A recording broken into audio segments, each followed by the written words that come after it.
Political parties, and as unfortunate as it is, everything George Washington feared about political parties has come true. That they would rip this nation apart. It just took the parties a bit longer than what George Washington thought. So let's take a look at them. I ain't talking ideologies here, I'm talking party structure, as in who the fuck the boss is, how we got there, and then we're going to move on to some supporting players. And yeah, it is kind of a dry, boring subject, but hey, you're learning something, so take some comfort in that. And maybe by the end of this video, maybe we'll learn something that can help us when we go vote. Now, before we look at the organizational chart of any political party, maybe we should ask ourselves what exactly is a political party and what do they really do? Basically, a political party represents a group of people, and they have elected officials to speak for them.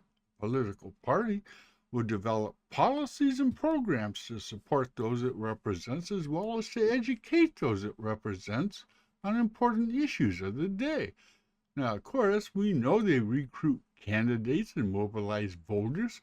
Now that we got the shit that you already know about political parties out of the way, let's get to the good stuff.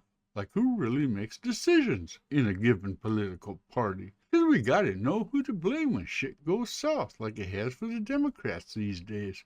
Unfortunately, though, we gotta take a quick detour into conventions and how they work. When it comes to basic structure, political parties in America have a national structure that has a state and local structure underneath it, with the national leadership sitting at the top of the pyramid. And both national and state parties hold conventions. And to understand party structure, how these parties work, we need to talk about conventions and how they work. First and foremost, party conventions are not mentioned in our Constitution. And in fact, most of our founding fathers didn't have much of anything good to say about political parties. So our political conventions are a completely homemade thing. And what a thing they've become. A week of spectacle, balloons, and an awful lot of bullshit. Now, there was a time when conventions operated a little bit different. There was a time when candidates were selected in smoke-filled rooms by the movers and shakers of the party. But that all changed after 1972 when the Democratic Convention just fucked everybody over. And there will be a video down the road on that fateful convention, but for this video, we're going to focus on what a convention is in relation to the party it represents. Any political convention serves a couple of purposes. First, to select candidates for political office, to create policy, and to promote unity and create enthusiasm for the upcoming election campaigns.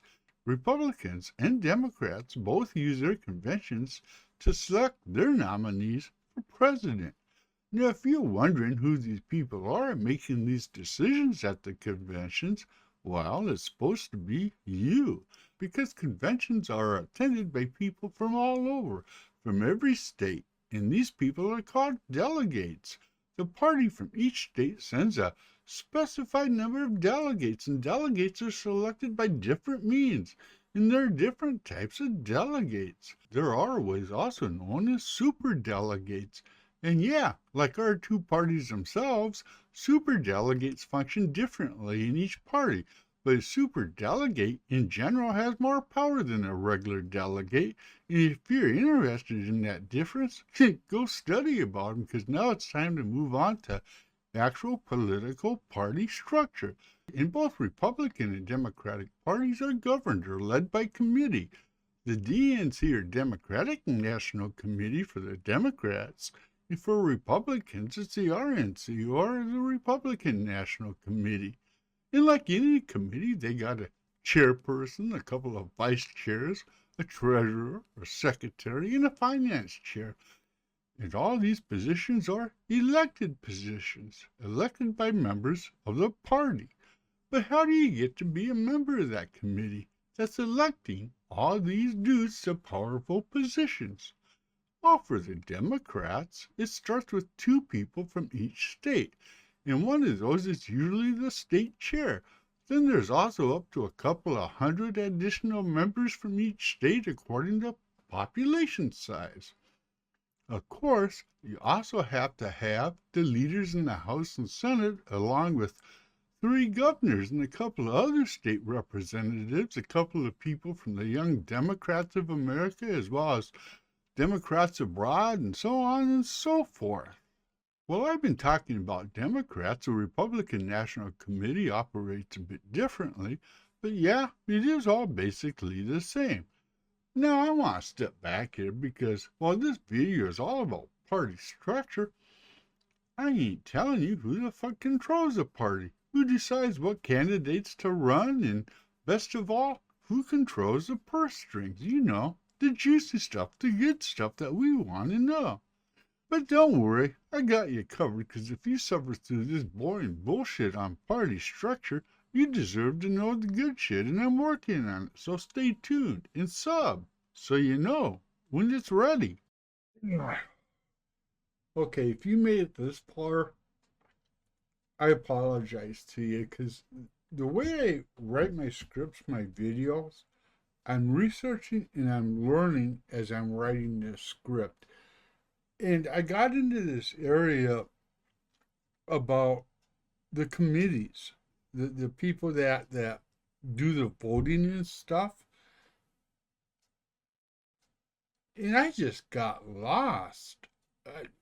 None of it made any sense. And that's why there's a lot of confusion towards the end of that video. I still can't figure it out. I've gone back and I've looked at it and I've researched, and it's like, what the fuck? So there's going to be a video down the road with an awful lot of clarifications in this, because none of what I researched or was reading just made any fucking sense. I mean, I want to know, when it comes to a political party, who's making the decisions? Who's, So, like I said, go ahead, subscribe if you want to be notified, because I am going to do a video with that's going to sort this shit out, because I ain't happy with this one, and I almost decided, well, I'm just going to scrap it. But, I got a lot of time into it, and there are some good points to it about basic party structure, which no one gives a shit about.